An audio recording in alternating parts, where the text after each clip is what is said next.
안녕하세요. 오늘은 2020년 6월 25일 목요일입니다. 오늘 함께 묵상할 하나님의 말씀은 이사야 11장 1절에서 10절 말씀입니다. 이사야서 11장 1절에서 10절 말씀입니다. 함께 말씀을 마음으로 읽도록 하겠습니다. 이새의 줄기에서 한 싹이 나며 그 뿌리에서 한 가지가 나서 결실할 것이요 그의 위에 여호와의 영 곧 지혜와 총명의 영이며 모략과 재능의 영이요 지식과 여호와를 경외하는 영에 강림하시리니 그가 여호와를 경외함으로 즐거움을 삼을 것이며 그의 눈에 보이는 대로 심판하지 아니하며 그의 귀에 들리는 대로 판단하지 아니하며 공의로 가난한 자를 심판하며 정직으로 세상의 겸손한 자를 판단하실 것이며 그의 입의 막대기로 세상을 치며 그의 입술의 기운으로 악인을 죽일 것이며 공의로 그의 허리띠를 삼으며 성실로 그의 머리에 띠를 삼으리라. 그때의 이리가 어린 양과 함께 살며 표범이 어린 염소와 함께 누우며 송아지와 어린 사자가 살진 짐승이 함께 있어 어린아이에게 끌리며 암소와 곰이 함께 먹으며 그것들의 새끼가 함께 엎드리며 사자가 소처럼 풀을 먹을 것이며 젖 먹는 아이가 독사의 구멍에서 장난하며 젖된 어린아이가 독사의 굴에 손을 넣을 것이라. 내 거룩한 산 모든 곳에서 해함도 없고 상함도 없을 것이니 이는 물이 덮음같이 여호와를 아는 지식이 세상에 충만할 것임이니라. 그때 이새의 뿌리에서 한 싹이 나서 만민의 기치로 설 것이요 열방에 그에게로 돌아오리니 그가 거한 곳이 영화로우리라.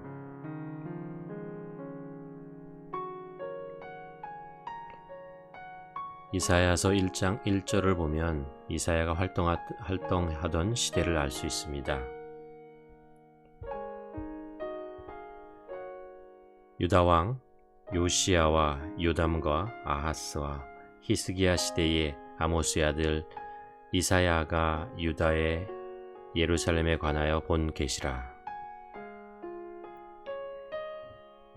이사야는 여호와는 구원이시다라는 의미를 가지고 있는데 이것이 이사야 전체의 주제인 동시에 예언서 전체의 주제이기도 합니다. 이름에 담긴 의미처럼 이사야는 국제정세가 어지러울 때에 다른 나라에 의존하지 말고 구원의 능력이신 여호와만을 믿고 의지하라고 촉구합니다.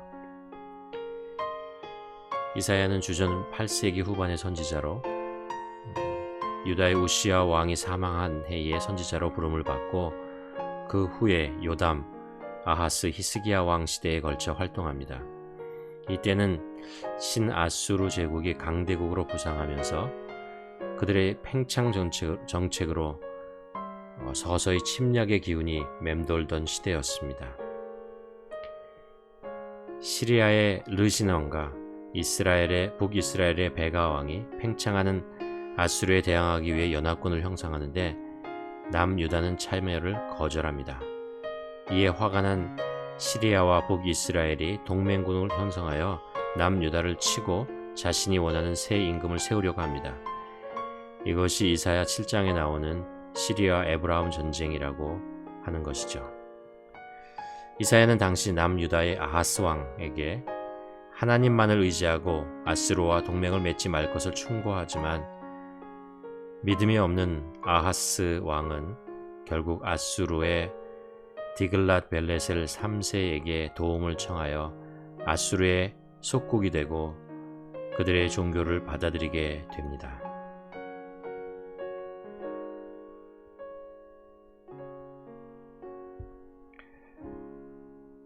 오늘 본문 11장 1절에 보면 이새의 줄기에서 한 싹이 나서 그 뿌리에서 한 가지가 나서 결실할 것이요 라고 얘기합니다.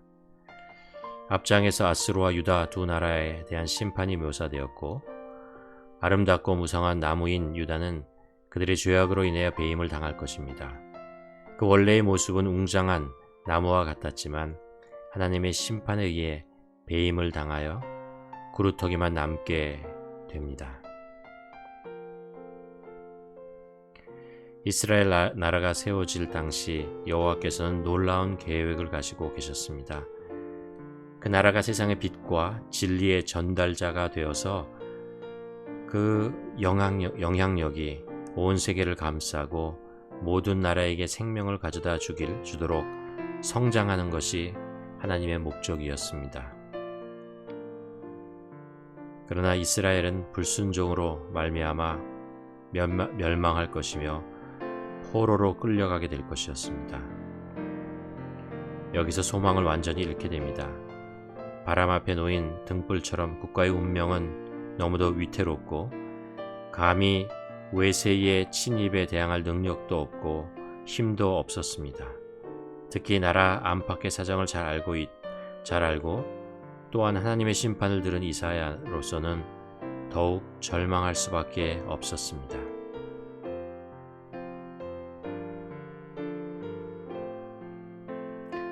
그런데 오늘 본문에서 이사야가 그럼에도 불구하고 꿈을 잃지 않았다는 것을 발견하게 됩니다. 그럼에도 불구하고 다윗의 후손에서 한 왕이 일어나서 다윗과 그의 왕위를 계승하게 될 자들이 그때까지 이루지 못한 일들을 성취할 것입니다. 나라가 배임을 당해 구루터기만 남았지만 생명이 없는 것처럼 보이는 뿌리부터 한 가지가 자라나서 무성하게 될 것이라고 예언하고 있습니다. 그것은 의로운 나무가 될 것이며 마침내 온 땅을 덮을 것이며 모든 인류에게 공의와 회복 그리고 평화와 기쁨을 줄 것입니다. 그때의 모습을 이사야는 이렇게 묘사합니다. 그때에 이리가 어린 양과 함께 살며 표범이 어린 염소와 함께 누우며 송아지와 어린 사자와 살진 짐승이 함께 있어 어린 아이에게 끌리며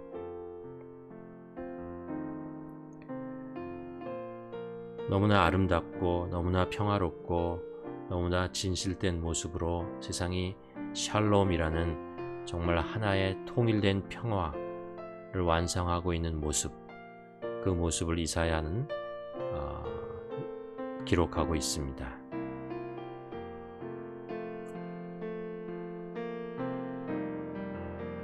여기서 한 가지 생각을 하게 됩니다. 이사야는 과연 이런 암담한 현실을 어떻게 이겨낼 수 있었을까? 이렇게 생각할 수 있습니다. 이사야는 선지자니까 하나님께서 주시는 이런 미래의 일들에 대한 말씀을 들었고 그래서 그 암담한 현실이지만 이런 꿈을 꾸고 소망을 가질 수 있었던 것이 아닌가. 맞습니다. 그는 선지자이고 하나님으로부터 이런 비전을, 이런 예언의 말씀을, 꿈을 꿀 수 있게 되었습니다. 그렇지만 사람은 누구나 눈앞에 보이는 상황에 더 지배를 받게 되고 더 영향을 받게 됩니다.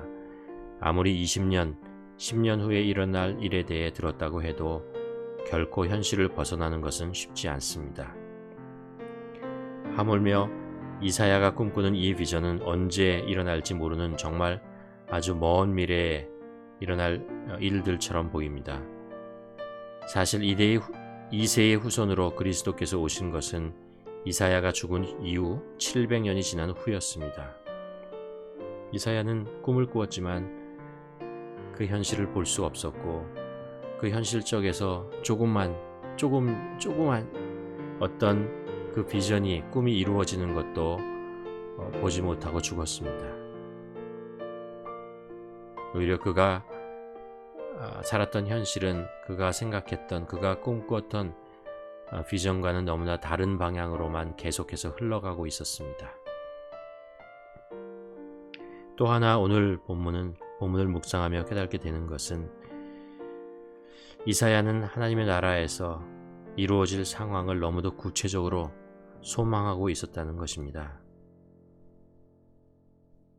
왜 이것이 저에게 큰 도전이 되느냐 하면 신앙인으로서 저도 예수님의 재림을 믿고 소망하고 있습니다. 그러나 사실 그 재림 때에 이루어질 하나님의 나라에 대해 구체적으로 생각해 보지 않고 살고 있습니다. 그건 그때 이루어지겠지. 내가 구체적으로 하나님의 나라에서 이루어질 상황들을 생각할 필요가 있을까? 이런 생각이 제 마음을 지배하는 것 같습니다.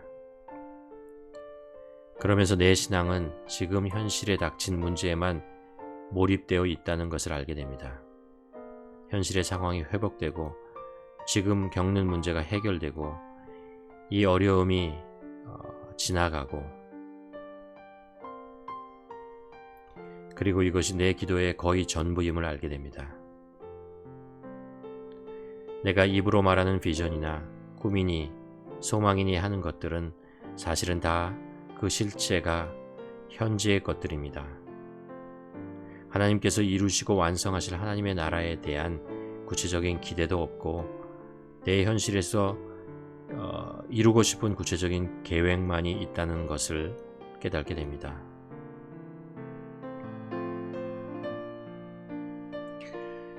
이것이 꼭 잘못됐다고 생각하지는 않습니다. 그러나 구체적인 진정한 하나님의 꿈이 너무 미약하다는 것을 알게 됩니다. 비전이 없는 민족은 망한다는 말씀이 나를 두고 하는 경고임을 알게 됩니다.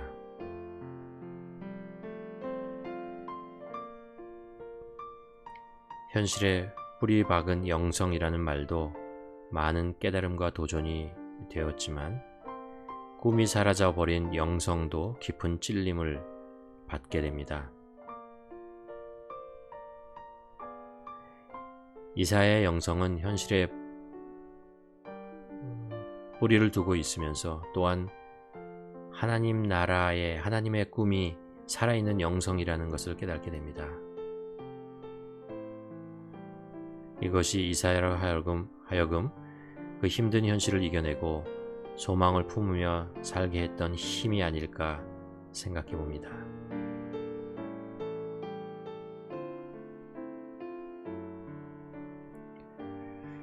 이 시간에 여기서 잠깐 멈추고 오늘 말씀을 묵상해 보았으면 합니다.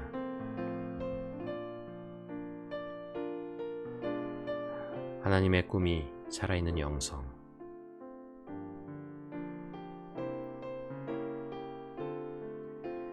나의 신앙은 현실을 무시한 꿈만 있는 것은 아닌가? 한번 질문해 봅니다.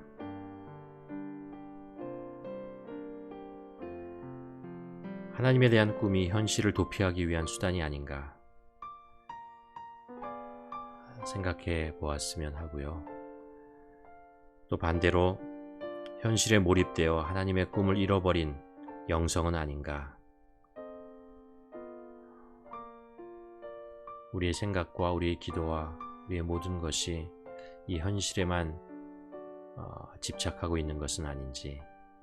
그래서 하나님 나라, 비록 우리가 지금은 볼 수 없지만 하나님께서 우리에게 약속하신 그 나라에 대한 기대와 소망이 내 안에 살아있는지, 이 시간에 오늘의 말씀을, 이사야의 말씀을 보면서 한번 묵상해보는 시간을 갖기를 원합니다.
오늘도 나의 삶의 주인 되신 하나님을 찬양합니다.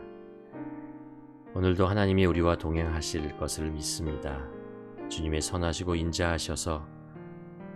인자하심이 늘 우리를 보호해 주실 것을 믿으며 오늘을 살아갑니다. 그런데 가만히 생각해 보니 하나님의 꿈이 나의 계획과 나의 현실의 문제에 묻혀버린 것은 아닌지, 현실이라는 거대한 바위가 하나님의 꿈을 보지 못하도록 막고 있는 것은 아닌지 생각하게 됩니다. 우리 안에 계신 성령님, 우리의 영의 눈을 열어주시고 현실만을 보는 저희가 아니라 하나님의 나라를 볼 수 있게 도와주시고, 오늘이라는 현실 속에서도 그 꿈을 잃지 않으며 살게 하여 주시옵소서. 현실의 문제가 나를 묶어버리는 것이 아니라 하나님이 주신 비전, 하나님의 나라의 그 꿈이 나를 이끌어가는 동력이 되게 하여 주시옵소서. 현실이 암담하고 힘들고 두려움과 걱정이 있을지라도 하나님께서는 우리의 주인 되시고 또 우리의 삶의 징검다리로 우리의 앞을 인도하시는 분, 또 우리가 계획할 수 없는 놀라운 하나님의 나라를 우리의 삶의 현실로 이끌고 계시는 분이라는 것을 우리가 잊지 않고 그 하나님을 소망하며 오늘도 살아가는 저희들 될 수 있도록 하나님 인도하여 주시옵소서. 감사드리며 예수님의 이름으로 기도드립니다. 아멘. 오늘이 6.25가 발발한 지 70년이 되는 날입니다. 그 힘들고 어려웠던 절망의 시대에도 믿음의 사람들은 하나님의 꿈을 꾸며 살았을 것으로 생각됩니다. 우리들도 그 어려운 시대를 살아갔던 믿음의 선조들, 그들의 신앙을 우리가 본받고 하나님의 꿈이 살아있는 영성을 가지고 오늘도 살아가는 우리 모두가 되기를 주님의 이름으로 간절히 축원합니다.